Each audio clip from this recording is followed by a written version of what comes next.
मुल्क अब उस रास्ते पर निकल गया कि आप देखेंगे कि हमारी इंडस्ट्री भी बड़ी तेजी, लार्ज स्केल मैन्युफैक्चरिंग तेजी से ग्रो कर रही है। ये सबसे बड़े इंडिकेटर होता है कि मुल्क अब आगे मुल्क की दौलत बढ़ रही है।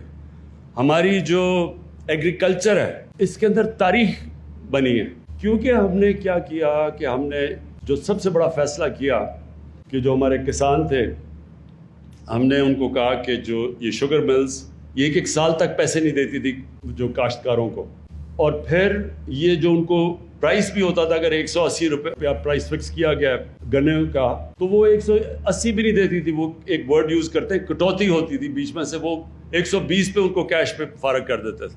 हमारी गवर्नमेंट ने उनको कहा कि आपने फौरी तौर पे पैसा भी देना है और पूरी कीमत देनी है। उस कीमत से और जल्दी पैसे मिलने से जो पैसा गया किसानों के पास, उन्होंने अपनी ज़मीनों पे लगाया। इस बारी रिकॉर्ड पैदावार चावल की, मकई की, गंदम की, गन्ने की रिकॉर्ड पैदावार हुई है। तो रिकॉर्ड पैदावार और पैसे भी रिकॉर्ड मिले हैं उनको, उसकी वजह से खुशहाली आई है। सारे देहातों के अंदर ट्रैक्टर्स की रिकॉर्ड सेल हुई है, मोटरसाइकिलों की सेल हुई है, गाड़ियों की सेल्स हुई हैं, फर्टिलाइजर यानी खादों की सेल रिकॉर्ड हुई है। इससे हुआ क्या कि सारे मुल्क की इकॉनमी उठनी शुरू हो गई और साथ इंडस्ट्री भी चल पड़ी है।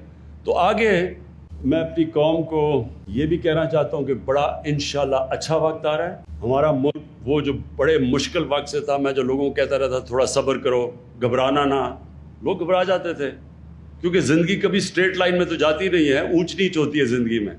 तो जब नीच आती है ज़िंदगी में तो इंसान को सब्र करना चाहिए। कुरान में अल्लाह ने कहा है कि जो इंसान की सबसे अच्छी सिफ्त अल्लाह को पसंद है, मुश्किल वक्त में सब्र करना, वो करता है जिस पे अल्लाह के मान होता है। और फिर कुरान की आयत है कि हर मुश्किल के बाद मैं आसानी पैदा करता हूँ, लेकिन ये ईमान वाले लोगों के लिए।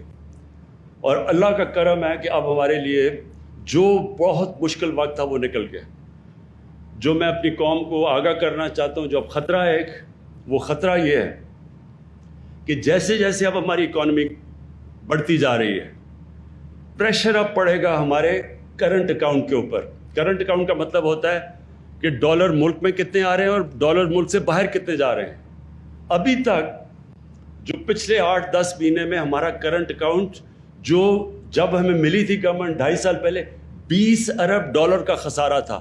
पाकिस्तान की तारीख का सबसे बड़ा खसारा हमें मिला था। अब पिछले 10 महीने से जो हमारा करंट अकाउंट है वो सरप्लस पे है।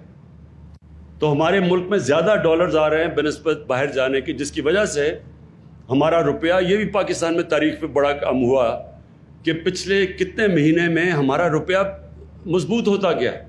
और हम कोई मार्केट के अंदर अपने पैसे नहीं, डॉलर नहीं फेंके, खुद ही मार्केट फोर्सेस से मजबूत होता गया। इसका मतलब हमारे रिजर्व्स बढ़ते गए हैं। तो मुल्क इस वक्त ठीक जगह पे खड़ा है। लेकिन ख़तरा ये है कि जैसे जैसे हमारी इकॉनमी ग्रो करेगी तो हमें इंपोर्ट्स की ज़्यादा ज़रूरत पड़ेगी, हमें मशीनें बाहर से ज़्यादा बुलानी पड़ेंगी।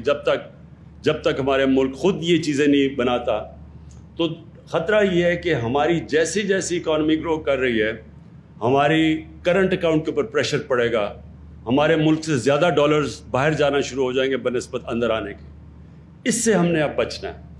अभी तक तो हमें ओवरसीज़ पाकिस्तानियों ने वो काम किया है जो कभी पाकिस्तान की तारीख में पहले नहीं किया।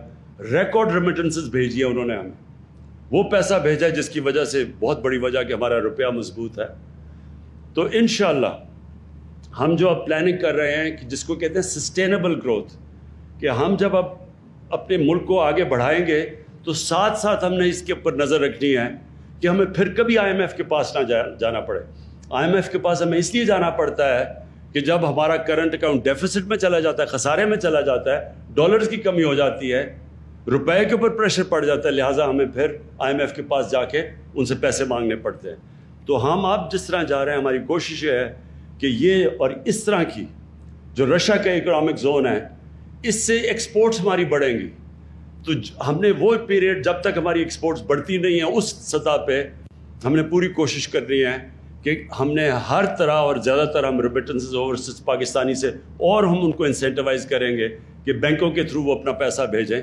उससे ये होगा कि जब तक हमारी एक्सपोर्ट्स, जिस तरह ये रशिया का और भी हमने इकोनॉमिक जोन जो CPEC के बीच में बनाए हुए हैं, अब जो अगला फेज CPEC का है वो ये इंडस्ट्रियल जोन्स का है। पहले तो कनेक्टिविटी थी और पावर सेक्टर में इन्वेस्टमेंट थी, اب انویسٹمنٹ آ گئی ہے یہ اس کے اندر جو انڈسٹریل زونز ہیں, اور انڈسٹریل زون سے انشاءاللہ ایکسپورٹ شروع ہوگی, اور ایکسپورٹ سے پھر ہم بچ جائیں گے کہ جو ہر تھوڑی دیر کے بعد جب ہم اوپر جانے لگتے ہیں ہمارا کرنٹ اکاؤنٹ خسارے میں چلا جاتا ہے, پھر بریک لگ جاتی ہے, پھر ہمیں پیسے مانگنے پڑتے ہیں. تو انشاءاللہ انڈسٹریل زون سے ہم اتنی زیادہ ایکسپورٹ کریں گے کہ ہمیں پھر اس ٹریپ پہ نہ پھنسنا پڑے.